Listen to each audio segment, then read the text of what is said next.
Hi friends, welcome back to 5 star rating kitchen. ఇవాల్టి వీడియోలో ఎన్నో ఆరోగ్య ప్రయోజనాలు ఉన్న మునగాకుతో ఒక స్పెషల్ రెసిపీ తయారు చేసుకుందాం. చాలామంది మునగాకుతో జ్యూస్ చేసుకొని ఉంటారు, పప్పులో వేసుకొని ఉంటారు, ఫ్రై చేసుకొని ఉంటారు. కానీ ఇలాగా స్నాక్స్ తయారు చేసుకొని ఉండరు. తప్పకుండా ఇది ఇంట్లో అందరికీ చాలా బాగా నచ్చుతుంది. ముందుగా దీనికోసం నేను ఇక్కడ మునగాకు తీసుకున్నాను.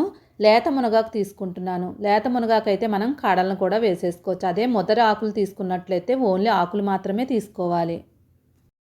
ప్లేట్లో తీసుకున్న మునగాకుని శుభ్రంగా 2-3 సార్లు బాగా క్లీన్ చేసుకోండి.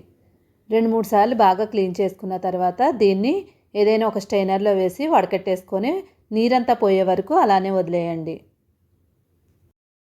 నీళ్ళన్నీ పోయిన తర్వాత ఈ ఆకు మొత్తాన్ని కూడా చిన్న చిన్న ముక్కలుగా కట్ చేసుకోవాలి. ఇక్కడ లేత తీసుకున్నాం కాబట్టి కాడలు కూడా తీసుకున్నాం కాబట్టి కట్ చేసుకోవాలి. అదే ఓన్లీ ఆకులు తీసుకున్నట్లయితే కట్ చేసుకునే పని ఉండదు. బాగా చిన్న ముక్కలుగా కట్ చేసుకోండి. ఇలా చిన్న చిన్న ముక్కలుగా కట్ చేసుకున్న ఆకుని ఒక బౌల్లో వేసుకోవాలి. చాలామంది బరువు పెరిగిపోతున్నాం అనుకునే వాళ్ళకి ఈ మునగాకు తినడం వల్ల బరువు తగ్గుతారు. ఒంట్లో ఉన్న కొలెస్ట్రాల్ ఏమన్నా ఉంటే కరిగిపోతాయి. ఇప్పుడు ఈ ఆకు అంతటిని బౌల్లో వేసేసుకోండి. ఇలా బౌల్లో వేసుకున్న తర్వాత ఒక మీడియం సైజు ఉల్లిపాయ తీసుకొని చిన్న ముక్కలుగా కట్ చేసుకొని వేసుకోవాలి. ఇక్కడ మరీ పెద్ద ముక్కలు మాత్రం అసలు కట్ చేయకూడదు, చాలా చిన్న ముక్కలు కట్ చేసుకోండి. నెక్స్ట్ 3 పచ్చిమిరపకాయలని చిన్న ముక్కలుగా కట్ చేసుకొని వేసుకోవాలి. నెక్స్ట్ దీనిలో ఫ్రెష్ కొత్తిమీర కొంచెం ఎక్కువే వేసుకోవాలి. మరీ కొంచెం కాకుండా ఎక్కువ ఉండేలాగా వేసుకోండి. కొత్తిమీర వేసిన తర్వాత దీనిలో 1 కప్పు శనగపిండి వేసుకోవాలి. ఈ శనగపిండి ప్లేస్లో కావాలనుకుంటే గోధుమ పిండి కూడా వేసుకోవచ్చు. ఇక్కడ నేను శనగపిండి తీసుకుంటున్నాను. నెక్స్ట్ 1 టేబుల్ స్పూన్ ధనియాల పొడి, 1 టేబుల్ స్పూన్ జీలకర్ర పౌడర్, పసుపు 1/2 టేబుల్ స్పూన్, రుచికి తగినట్లుగా సాల్ట్ వేసుకోండి. అల్లం వెల్లుల్లి పేస్టు 1/2 టేబుల్ స్పూన్ వేసుకోవాలి. అప్పటికప్పుడు దంచుకున్నదైతే మనకి టేస్ట్ బాగుంటుంది. నెక్స్ట్ దీనిలో మనం వాటర్ని యాడ్ చేసుకోవాలి, కానీ ముందే వేసేయకూడదు. ఇది పక్కన పెట్టేసుకుందాం.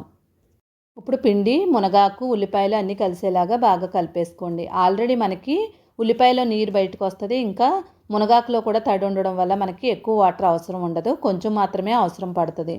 చెక్ చేసుకుని వేసుకోవాలి, లేదంటే మనకి పలచగా అయిపోద్ది. ఇక్కడ నాకు కొంచెం నీళ్లు మాత్రమే అవసరం పడింది కాబట్టి కొంచెమే వేసుకుంటున్నాను. మీరు చెక్ చేసుకుని వేసుకోండి.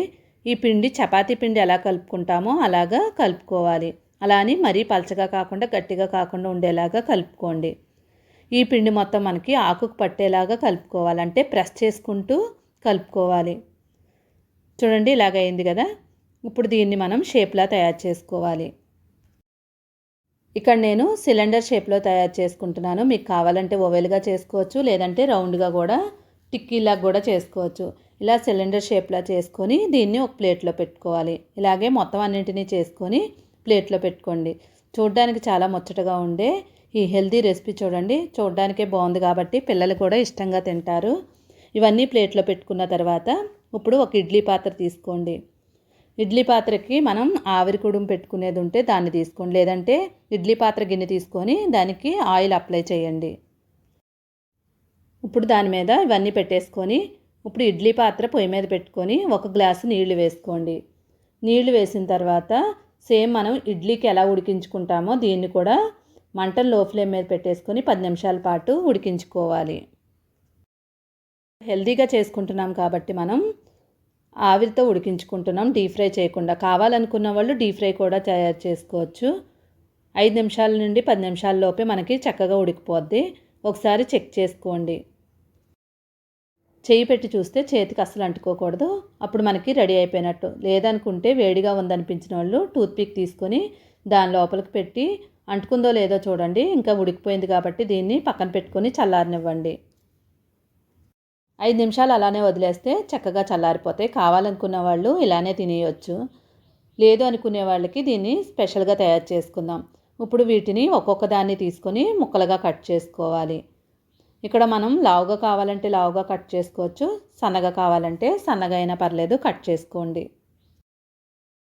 ఇవన్నీ కట్ చేసి మొత్తం అన్నీ ఒక ప్లేట్లో వేసేసుకొని రెడీ చేసుకోండి. చూడండి, చక్కగా చూడడానికి అందంగా ఉన్నాయి కదా. ఇప్పుడు పొయ్యి మీద ఒక కళాయి పెట్టుకోండి. దానిలో 2 టేబుల్ స్పూన్లు నూనె వేసుకోండి. నూనె బాగా వేడైన తర్వాత దీనిలో 1 టేబుల్ స్పూన్ జీలకర్ర వేసుకోవాలి. కరివేపాకు 1 రెమ్మ వేసుకోండి. కరివేపాకు జీలకర్ర బాగా వేగిన తర్వాత దీనిలో 1.5 టేబుల్ స్పూన్ వరకు కారం వేసుకోవాలి. కారం వేసిన తర్వాత కారం పచ్చివాసన పోయే వరకు వేయించుకోవాలి. మంటను మాత్రం లో ఫ్లేమ్ మీద పెట్టేసుకోవాలి కారం వేసిన వెంటనే, లేదంటే మనకి మాడు వాసనలాగా వచ్చేస్తుంది. ఇప్పుడు ఇలాగా అయిన తర్వాత నెక్స్ట్ దీనిలో మనం కట్ చేసుకున్న ముక్కల్ని దీనిలో వేసుకోవాలి.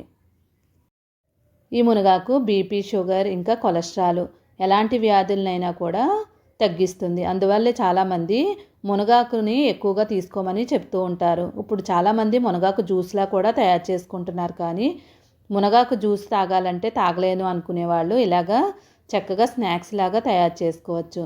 కారం కారంగా ఉండే ఈ స్నాక్స్ తప్పకుండా మీకు నచ్చినట్లయితే లైక్ చేయండి. ఇప్పుడు వీటిని ఒక ప్లేట్లో సర్వ్ చేసుకోండి. పిల్లలకు పెట్టినప్పుడు ఈ స్నాక్స్కి టొమాటో సాస్ ఏమైనా ఇచ్చినట్లయితే ఇష్టంగా తినేస్తారు. పెద్దవాళ్ళు అయితే ఇలానే తినేయచ్చు. లేదు మాకు ఆయిల్తో ఇష్టం లేదనుకునే వాళ్ళు నార్మల్గా మనం ముందు తయారు చేసుకున్నట్టే తినేయవచ్చు. టేస్ట్ మాత్రం చాలా అంటే చాలా బాగుంటుంది. ఈ వీడియో నచ్చితే like, share, subscribe my channel. Thank you for watching. 5 star rating kitchen.